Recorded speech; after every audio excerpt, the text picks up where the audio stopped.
토빗기 1장 머리글. 토빗의 이야기를 적은 책. 토빗은 납달리 지파에 속한 아시엘의 후손으로서 토비엘의 아들이고, 토비엘은 하나넬의 아들, 하나넬은 아두엘의 아들, 아두엘은 가바엘의 아들, 가바엘은 나파엘의 아들, 나파엘은 라고엘의 아들이다. 토빗은 아시리아인들의 임금 살만 에세르 시대에 티스베에서 포로로 끌려갔다. 티스베는 갈릴레아 고지대 납달리 지방의 케데스 남쪽, 곧 하초로 위 해 지는 쪽에, 그리고 포고르에서는 북쪽에 자리 잡은 곳이다. 고향에서 살 때의 토빗, 나 토빗은 평생토록 진리와 선행의 길을 걸어왔다. 나는 나와 함께 아시리아인들의 땅 니네베로 유배온 친척들과 내 민족들에게 많은 자선을 베풀었다. 내가 아직 젊은 나이로 이스라엘 땅 내 고향에 살 때 나의 조상 납달리의 온 지파가 다윗 지방과 예루살렘에서 떨어져 나갔다. 예루살렘은 이스라엘 모든 지파의 성읍 가운데에서 선택되어 이스라엘의 모든 지파가 제물을 바치는 곳이다. 거기에는 하느님의 거처로 봉헌된 성전이 모든 세대를 위하여 영원히 세워져 있었다. 나의 친척들은 모두 내 조상 납달리 집안의 다른 사람들과 마찬가지로 이스라엘 임금 예로보암이 단에 만들어 세운 송아지에게 제물을 바치고 갈릴레아의 모든 산 위에서도 제물을 바치곤 하였다. 그러나 나만은 축제 때에 온 이스라엘을 위하여 영원한 규정에 쓰인 대로 자주 예루살렘으로 갔다. 나는 그때마다 만물과 맛배와 가축의 10분의 1과 그 해에 처음 깎은 양털을 가지고 예루살렘으로 서둘러 가서 아론의 자손 사제들에게 주어 제단에 바치게 하였다.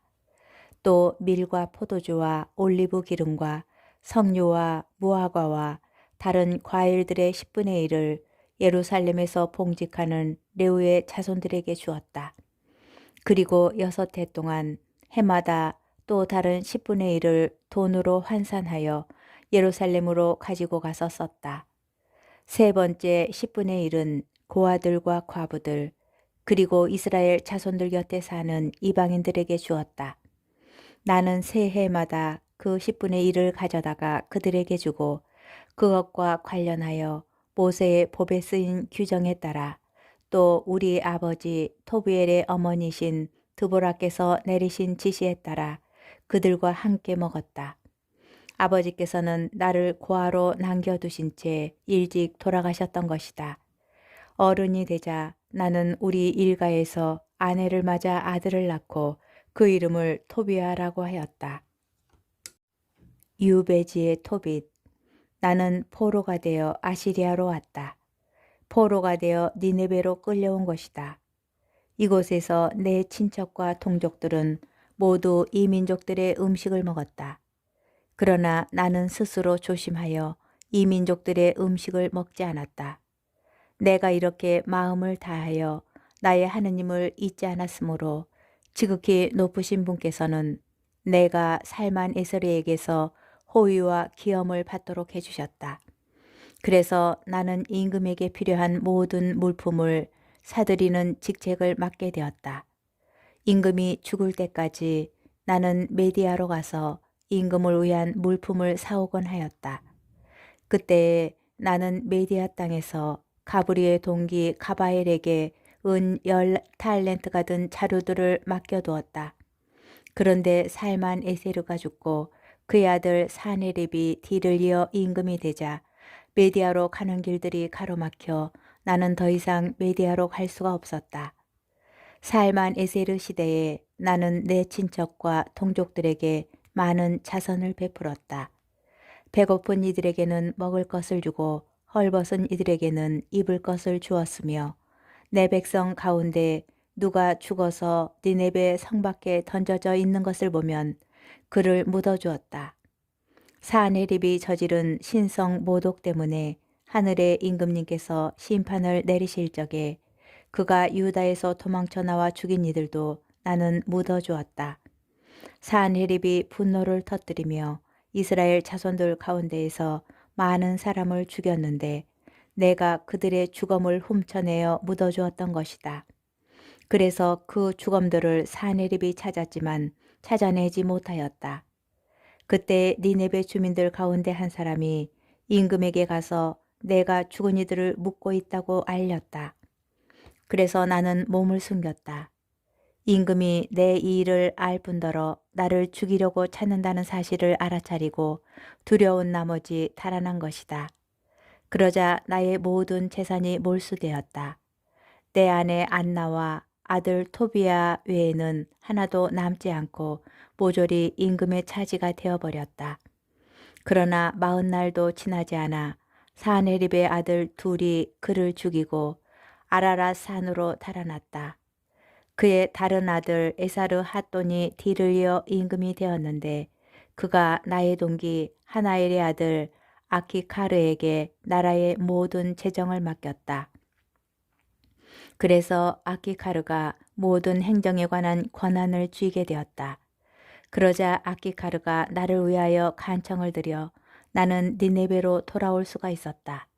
사실 아키카르는 아시리아인들의 임금 산헤립의 헌작 시종장이고 옥세 책임관이었으며 행정관이고 재정관이었다. 에사르 핫돈이 아키카르를 다시 임명한 것이다. 아키카르는 나의 조카로서 가까운 친족이었다. 토빗기 2장. 눈이 멀게 된 토빗. 에사르 핫돈 시대에 나는 집으로 돌아와 내 아내 안나와 아들 토비아를 되찾게 되었다. 우리의 축제인 오순절 곧 주간절에 나를 위하여 잔치가 벌어져 나는 음식을 먹으려고 자리에 앉았다. 내 앞에 상이 놓이고 요리가 풍성하게 차려졌다. 그때 내가 아들 토비아에게 말하였다. 애야, 가서 니네베로 끌려온 우리 동포들 가운데에서 마음을 다하여 주님을 잊지 않는 가난한 이들을 보는 대로 데려오너라. 내가 그들과 함께 음식을 먹으려고 그런다. 애야, 네가 돌아올 때까지 기다리마. 그래서 토비아가 우리 동포들 가운데 가난한 사람들을 찾으러 나갔다. 그가 돌아와서 아버지 하고 불렀다. 내가 애야 나 여기 있다 하고 대답하자 그가 계속 말하였다. 아버지, 누가 우리 백성 가운데 한 사람을 살해하여 장터에 던져버렸습니다. 목 졸려 죽은 채 지금도 그대로 있습니다. 나는 잔치 음식을 맛보지도 않고 그대로 둔 채 벌떡 일어나 그 죽음을 광장에서 날라다가 해가 진 다음에 묻으려고 어떤 방에 놓아두었다. 그런 다음 집에 돌아와서 몸을 씻고 슬픔에 쌓인 채 음식을 먹었다. 그때 아모스 예언자가 베텔을 두고 한 말씀이 생각났다. 너희의 축제들은 슬픔으로 너희의 모든 노래는 애가로 바뀌리라. 나는 울었다. 그리고 해가 진 다음에 나가서 땅을 파고 그를 묻어주었다. 이웃들은 나를 비웃으며 이렇게 말하였다. 저 사람이 이제는 두렵지가 않은 모양이지. 전에도 저런 일 때문에 사형감으로 수배되어 달아난 적이 있는데 또 저렇게 죽은 이들을 묻는구먼. 그날 밤 나는 몸을 씻고 내 집 마당에 들어가 담 옆에서 잠을 잤는데 무더워서 얼굴을 가리지 않았다. 내 머리 위 담에 참새들이 있다는 것을 나는 알지 못하였다. 그때 뜨거운 참새똥이 내 두 눈에 떨어지더니 하얀 막이 생기는 것이었다. 그래서 치료를 받으려고 여러 의사에게 가보았지만 그들이 약을 바르면 바를수록 그 하얀 막 때문에 눈이 더 멀어졌다. 그러더니 마침내는 아주 멀어버렸다. 나는 4해 동안 시력을 잃은 채 지냈다. 내 친척들이 모두 나 때문에 슬퍼하고 아키카르는 엘리마이스로 갈 때까지 나를 2해 동안 돌보아 주었다. 그때 내 아내 안나는 여자들이 하는 일에 품을 팔았다. 아내가 물건을 만들어 주인들에게 보내면 주인들이 품삯을 주곤 하였다. 디스트로스 달 초 1의 날에 아내는 자기가 짜던 옷감을 잘라서 주인들에게 보냈다. 그러자 그들은 품삯을 다 줄 뿐만 아니라 집에서 쓰라고 새끼 염소 한 마리도 주었다. 내가 있는 곳으로 아내가 들어올 때에 그 새끼 염소가 울기 시작하였다. 그래서 내가 아내를 불러 말하였다. 그 새끼 염소는 어디서 난 거요? 혹시 훔친 것 아니요? 주인들한테 돌려주시오. 우리에게는 훔친 것을 먹을 권리가 없어. 아내가 나에게 이것은 품삯 외에 선물로 받은 것이에요 하고 말하였지만 나는 아내를 믿지 못하여 그 새끼 염소를 주인들에게 돌려주라고 다시 말하였다. 그 일로 아내에게 얼굴을 붉혔다. 그러자 아내가 말하였다. 당신의 그 자손들로 얻은 게 뭐죠? 당신의 그 선행들로 얻은 게 뭐죠? 그것으로 당신이 무엇을 얻었는지 다들 알고 있어요. 토빗기 3장 토빗의 기도. 나는 마음이 몹시 괴로워 탄식하며 울었다. 그리고 탄식 속에서 기도하기 시작하였다. 주님, 당신께서는 의로우십니다. 당신께서 하신 일은 모두 의롭고 당신의 길은 다 자비와 진리입니다. 당신은 이 세상을 심판하시는 분이십니다. 이제 주님, 저를 기억하시고 저를 살펴보아 주소서. 저의 죄로 저와 제 조상들이 알지 못하고 저지른 잘못으로 저를 벌하지 마소서. 그들은 당신께 죄를 짓고 당신의 계명들을 따르지 않았습니다. 그래서 당신께서는 저희를 약탈과 유배와 죽음에 넘기시고 당신께서 저희를 흩으신 모든 민족들에게 이야깃거리와 조롱거리와 우스갯거리로 넘기셨습니다. 저의 죄에 따라 저를 다루실 적에 내리신 당신의 그 많은 판결들은 다 참되십니다. 저희는 당신의 계명들을 지키지 않고 당신 앞에서 참되게 걷지 않았습니다. 이제 당신께서 좋으실 대로 저를 다루시고 명령을 내리시어 제 목숨을 앗아가게 하소서. 그리하여 제가 이 땅에서 벗어나 흙이 되게 하소서. 저에게는 사는 것보다 죽는 것이 낫습니다. 제가 당치 않은 모욕의 말을 들어야 하고 슬픔이 너무나 크기 때문입니다. 주님 명령을 내리시어 제가 이 공궁에서 벗어나게 하소서. 제가 이곳에서 벗어나 영원한 곳으로 들게 하소서. 주님, 저에게서 당신의 얼굴을 돌리지 마소서. 살아서 많은 공공을 겪고 모욕의 말을 듣는 것보다 죽는 것이 저에게는 더 낫습니다. 불운한 사라.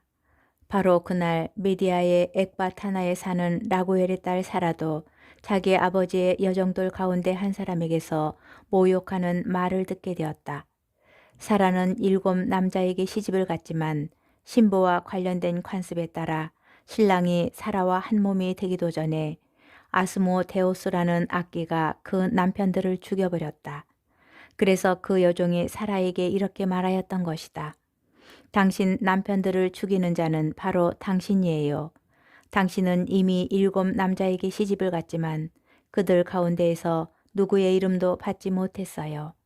그런데 당신 남편들이 죽었으면 죽었지 우리는 왜 때려요? 남편들이나 따라가시지.